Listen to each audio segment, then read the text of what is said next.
Okay na po itong makina ng dump truck na maandar na po siya. Bali po yung tubig niya, tubig pa lang po. Doon sa kanya, hindi naman po siya tumagas dahil pinaandar ko po kahapon ng 2 oras to. Wala naman pong naging bawas. Ngayon, testing ko po ulit at mga 1 oras. Ayan po, kapaandarin ko po siya. Ayan po. Okay na po siya. Titignan ko po yung sa may tambocho. Dati po siya umuusok ng puti. Ayan po yung tambocho. Ayan po. Ayan po yung tambocho. Wala na po siyang usok na lumalabas.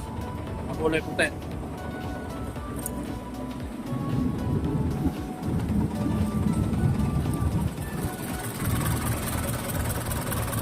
Okay na po yan.